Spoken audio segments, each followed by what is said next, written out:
സർക്കാരിന്റെ മണ്ഡല പുനർനിർണയത്തിനെതിരെ യോജിച്ച നീക്കത്തിന് ആഹ്വാനം ചെയ്ത് ചെന്നൈയിൽ എം കെ സ്റ്റാലിൻ വിളിച്ച സമ്മേളനം. മണ്ഡല പുനർനിർണയ തീരുമാനം അടുത്ത 25 വർഷത്തേക്ക് മരവിപ്പിക്കണമെന്ന് യോഗം ആവശ്യപ്പെട്ടു. രാജ്യത്തെ ബഹുസ്വരതയെ തകർക്കുന്ന തീരുമാനമാണ് കേന്ദ്രം നടപ്പിലാക്കാൻ പോകുന്നതെന്ന് മുഖ്യമന്ത്രി പിണറായി വിജയൻ യോഗത്തിൽ പറഞ്ഞു. സിബി ജോസഫ് തയ്യാറാക്കിയ റിപ്പോർട്ട് കാണാം. അസിത ജനസംഖ്യ അടിസ്ഥാനത്തിലുള്ള മണ്ഡല പുനർനിർണയ നീക്കത്തിനെതിരെ യോജിച്ച പ്രക്ഷോഭത്തിന് ആഹ്വാനം ചെയ്തുകൊണ്ടാണ് ചെന്നൈയിലെ സമ്മേളനം അവസാനിച്ചത്. പ്രധാനമായും ഈ മണ്ഡല പുനർനിർണയ നീക്കം വരുന്ന 25 വർഷത്തേക്ക് മരവിപ്പിക്കണമെന്ന് ഈ യോഗം ആവശ്യപ്പെട്ടു. അതുകൂടാതെ പാർലമെന്റിന് അകത്തും പുറത്തും DMK-ക്കൊപ്പം തന്നെ ചേർന്നുകൊണ്ട് വലിയ യോജിച്ച പ്രക്ഷോഭം നടത്തും.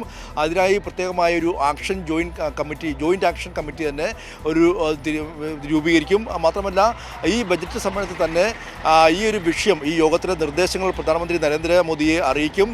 രാഷ്ട്രപതിയെ നേരിൽ കണ്ട് നിവേദനം നൽകാനും ഈ യോഗം തീരുമാനമെടുത്തു. എന്തായാലും ഇന്ന് ഏകദേശം തമിഴ്നാട്, കർണാടക, തെലങ്കാന, അതോടൊപ്പം തന്നെ മറ്റ് കിഴക്കൻ സംസ്ഥാനങ്ങളായ ഒഡീഷ, പഞ്ചാബ് ഉൾപ്പെടെ ഏകദേശം 16 രാഷ്ട്രീയ പാർട്ടികളുടെ പ്രതിനിധികളാണ് ഈ യോഗത്തിൽ പങ്കെടുത്തത്. എല്ലാ പ്രതിനിധികളെയും തമിഴ്നാട് മുഖ്യമന്ത്രി MK സ്റ്റാലിൻ സ്വീകരിച്ചു.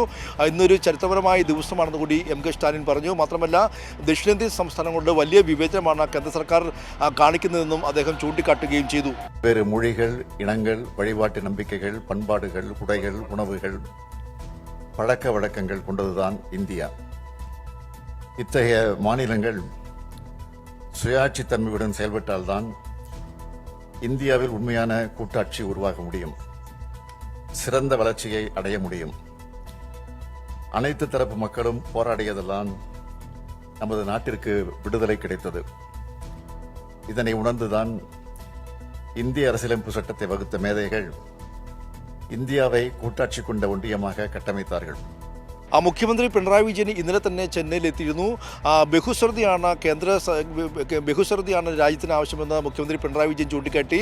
ഈ മണ്ഡല പുനർനിർണയ നീക്കവുമായി കേന്ദ്ര സർക്കാർ മുന്നോട്ട് പോകുന്നത് ദക്ഷിണേന്ത്യൻ സംസ്ഥാനങ്ങളുള്ള വിവേചനമാണ്. മാത്രമല്ല ഈ കാര്യത്തിൽ ഒരു അഭിപ്രായ സമന്വയം കൂടി വേണമെന്നും എല്ലാവരോടും കൂടിയാലോചിച്ച ശേഷം മാത്രമേ ഈ ഒരു നീക്കം അല്ലെങ്കിൽ ഈ ഒരു മണ്ഡല പുനർനിർണയവുമായി മുന്നോട്ട് പോകാവൂ എന്നും മുഖ്യമന്ത്രി പിണറായി വിജയനും ആവശ്യപ്പെട്ടു.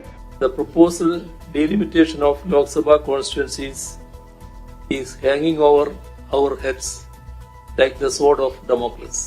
Various reports indicate that the BJP-led union government is going ahead into the delimitation process without any consultation. This sudden move is not driven by any constitutional principle or any democratic imperative, but by narrow political interests. ചെന്നൈയിൽ ചേർന്ന യോഗത്തിൽ തെലങ്കാന മുഖ്യമന്ത്രി രേവന്ത് റെഡ്ഡി, പഞ്ചാബ് മുഖ്യമന്ത്രി ഭഗവത് മാൻ, കൂടാതെ ഒഡീഷയിലെ മുൻ മുഖ്യമന്ത്രരിയും അതോടൊപ്പം തന്നെ BJP നേതാവുമായ നവീൻ പട്നായിക് അദ്ദേഹം വീഡിയോ കോൺഫറൻസിംഗ് വഴിയും ഇത് പങ്കെടുത്തിരുന്നു. അതുകൂടാതെ കർണാടകയിലെ ഉപമുഖ്യമന്ത്രിയായ DK ശിവകുമാർ അടക്കമുള്ള 13 രാഷ്ട്രീയ പാർട്ടികളുടെ പ്രതിനിധികളാണ് ഈ ഒരു യോഗത്തിൽ പങ്കെടുത്തത്.